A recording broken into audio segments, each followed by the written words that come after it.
Royal Enfield, যা প্রতিটি bike লাভারের স্বপ্নের একটি বাইক। তো আজকে রয়্যাল এনফিল্ড সম্পর্কে এমন 5টি ফ্যাক্ট বলবো যা তুমি জানলে তুমি অবাক হয়ে যাবে। নাম্বার 1, তুমি কি জানো রয়্যাল এনফিল্ড হলো বিশ্বের সবচেয়ে প্রাচীন মোটরসাইকেল কোম্পানি, যেটি শুরু হয়েছিল 1901 সালে, আর এটি বর্তমানেও কন্টিনিউয়াসলি বাইক উৎপাদন করে যাচ্ছে।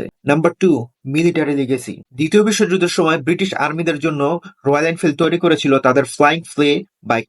আজও ভারতীয় সেনাবাহিনীর অনেক ইউনিট এই বাইকটি ব্যবহার করে, আর এর মূল কারণ হলো এর স্ট্রং বিল্ড আর স্ট্রং ইঞ্জিন, যা এটিকে একটি মিলিটারি গ্রেড লেভেলে নিয়ে গিয়েছে। নাম্বার 3 হলো রয়্যাল এনফিল্ড বাইকের সাউন্ড। যারা যারা রয়্যাল এনফিল্ড বাইক সামনাসামনি সাউন্ড শুনেছো তারাই জানো এটার সাউন্ডের ফিলটা কেমন, আর এই সাউন্ডের সাথে অন্য কোনো বাইকের কম্পারিজন হয় না। নাম্বার 4, এই বাইকটির টুরিং পারফরমেন্স।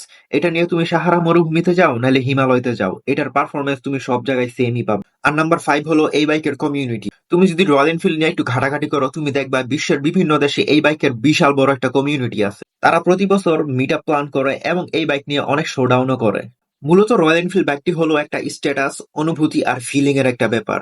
তো তুমি কমেন্টে জানাও তুমি কোন বাইকটাই পছন্দ করো, আর তুমি তোমার ভবিষ্যতে কোন বাইকটা কিনতে চাও। তুমি কমেন্টে জানাও তোমার ফেভারিট মডেল কোনটা রয়্যাল এনফিল্ড বাইকের মধ্যে।